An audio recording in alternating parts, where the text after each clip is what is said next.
So, how many friends and family members have you had that's in the hospital or nursing home, and you need to do something about asking for additional services that they're not getting? Just got off the phone with a friend who has a 96-year-old father at our local nursing home, and up to now, as of an hour ago, he had not gotten his medicine and he was going into withdrawal. Well, I called my father's friend.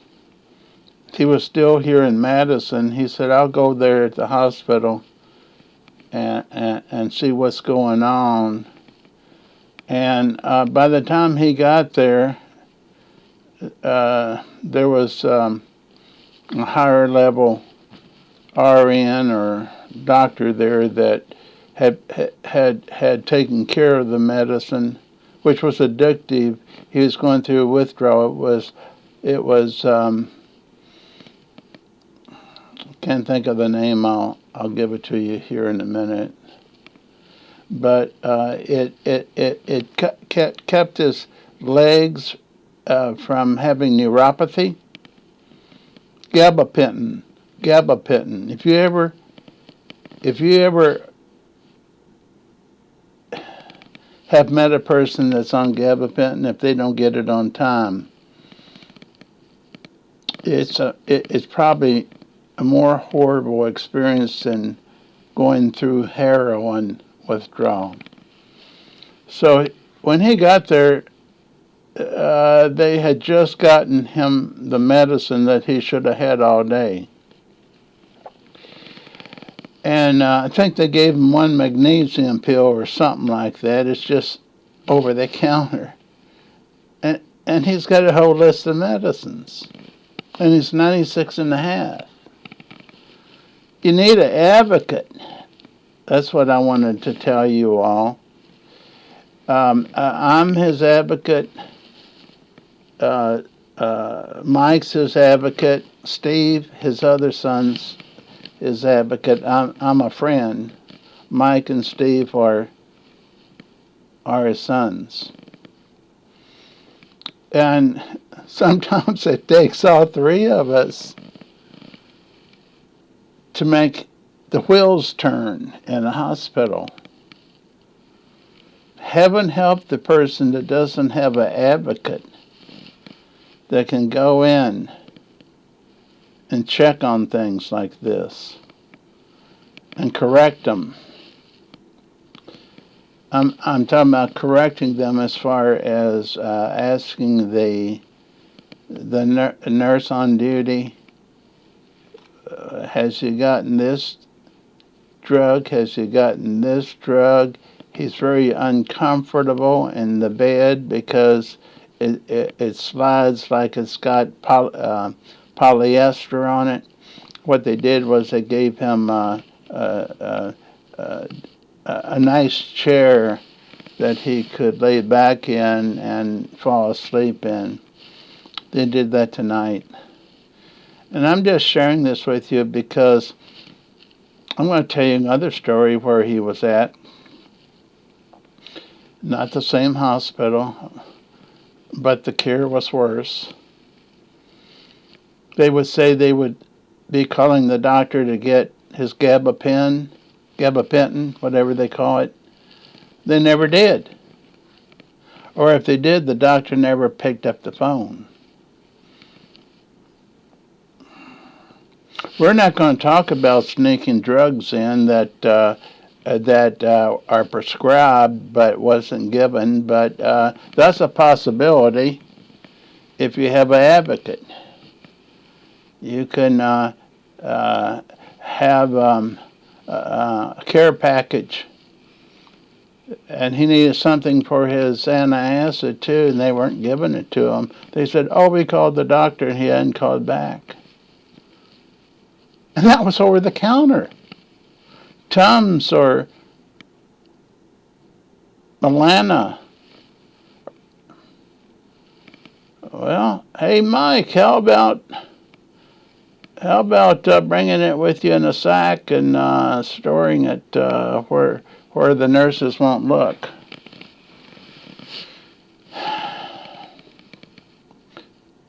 I don't think he went AMA, that's against medical advice, out of the hospital, but he threatened to tonight. I think he really threatened to leave. Like I told him, I said, I've talked to him since then, but I said, tell them if he doesn't get his drugs, he needs to go home, right out the door, go home, get his medication and take it, bring back what he needs, and come back in. What do you think happened? He had the medication in minutes. That's why you need an advocate. Advocate being someone that speaks harshly if they have to. That this person was supposed to get this pill at this time and didn't. Or worse than that, this happens more so than in nursing homes because as a mental health professional, I have talked to a lot of nurses and know this happens. There'll be assistants as well as nurses in some of the hospitals, nursing homes, that will substitute aspirin or something that's over the counter, ibuprofen or Advil, and say this is your pain pill when they should be getting a heavy duty one, Demerol, hydrocodone, Lortab. Those aren't heavy duty. They're not heavy duty like OxyContin. OxyContin, you have to be you have to be under doctor's care to get OxyContin. But did you know there are nurses in the past that would take the OxyContin patches off of a person and take it home so they could use the rest of the juice that was in the OxyContin patch. Now, having said that, that was so frequent that they required 2 nurses to go in to take the OxyContin patch off. Since then, the company that came up with OxyContin has been sued. I can't even begin to tell you how much they've been sued because they sent out pharmaceutical reps to say that you could not get addicted to it. Yeah, all these doctors were saying you can't get addicted to OxyContin. Well, let me tell you, I may have had, I'm not saying I did, I'll just say I may have had some experience seeing what that OxyContin can do to you if you took a pill or 2. And it can just flatten, ruin you depending on your constitution.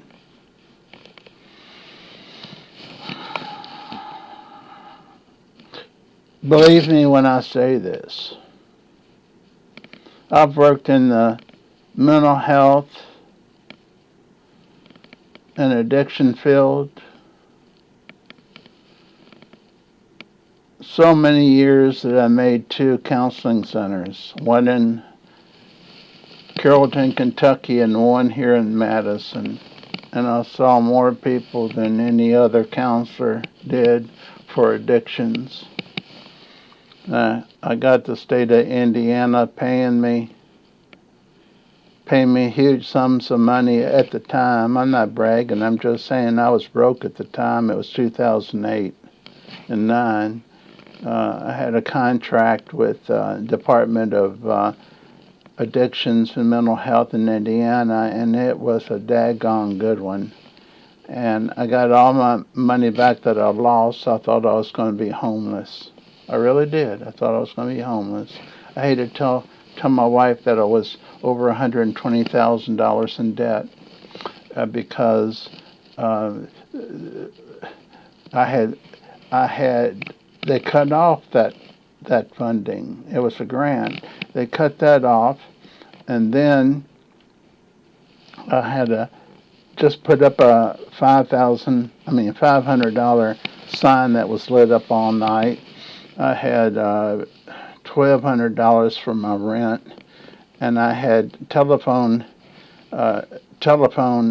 yellow ads in both the alcohol division and the drug division in all the counties surrounding Jefferson County, which is where I am, Jefferson County, Indiana. So I thought I was going to be homeless. I honestly thought I was going to be homeless, and I'm not kidding you about that. I had my first anxiety attack, and I've never said this here on the air because the Department of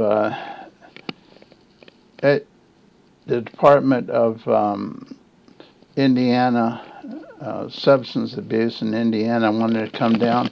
They did come down to look at all my charts to see if I did the notes right, treatment plan right, and recommendations right. And I got a phone call, and they said, "We're here in Madison. We're trying to get into your office." I was sick that day. They said, "We're trying," and I had a sign on the door saying I was sick. And I had already called all my clients to tell them not to come in. They said, "We want access to your records." God, I haven't told this to anyone else. This is not on any other YouTube. So I didn't respond. I didn't respond to it. I freaked out. I had my first known panic attack. And what I did was I unplugged the phones, house phone. I have a house phone and extensions. I unplugged them. I closed the curtains in the house. I locked the doors. Now, you tell me if that's not a panic attack. And I sit there and hyperventilated. Let me tell you why. When they came into the office, if they did that day, and they couldn't find all the charts of the people I saw, or if they did not find the right type of information in the charts, such as progress notes, treatment plans, signature that they sign off on things, I would have to pay all that money back. It didn't matter if it was for a whole year or not. They wanted that money back. That was my livelihood. Now I'm going to tell you this too. I wasn't paranoid because here's the thing. They had hit several community mental health facilities and asked for their money back because the therapist did not do the progress notes right or a treatment plan right or didn't get the person to sign off on something that they recommended. So Uh, the next time, I finally called him back after 5 days. I said, I'm not sick any longer and we can set up an appointment. And he said, okay. It might have been two people. That's okay. How about making an appointment for the first of next month? Now, he was giving me some leeway here to get everything in order. And I think I made about 100% on that audit. But I'm just telling you that us who are in mental health and substance abuse, I don't care if I'm a psychologist or a marriage and family therapist, which I am, or a clinical social worker, or addictions licensed therapist, which I am, it doesn't exclude us from having panic attacks. It doesn't. I'm going to do a video on this about anxiety and depression that therapists have. But I think I've about covered it all. And if you like my style, I hope you come back and visit me again. This is a little bit longer than normal. It's going to hit about 17 minutes. But here's the thing. I'm telling the truth. Now, the thing you can believe about me, I want to tell you the truth. It takes me a while to find something to talk about that you might be interested in that may relate to you. But everything I've said is the truth, and I have not had a panic attack since then, by the way. But I just want to let you know that I'm human. I have all the emotions, the fears that anyone else has. Yeah, I have helped people for over 30 years in the mental health and addictions field. I've helped them from not committing suicide. I've gotten them off of drugs. Some of them. I gotta say some because it's not all. And I hope you'll join me again. If you like this, bless you. And I will be back on again, just like I said I would yesterday. And I'll probably be on tomorrow, 1 or 2 times. So if you like this style, if you want someone telling the truth and not just showing stuff they got off of Google and Facebook and all this and repeating what's already out there, my stuff, I hope, is fresh. I hope it's meaningful. I hope you get to know what people are really like because I've told you what I am really like. My name's Jim Wortham, and I appreciate you stopping by. Please stop by again.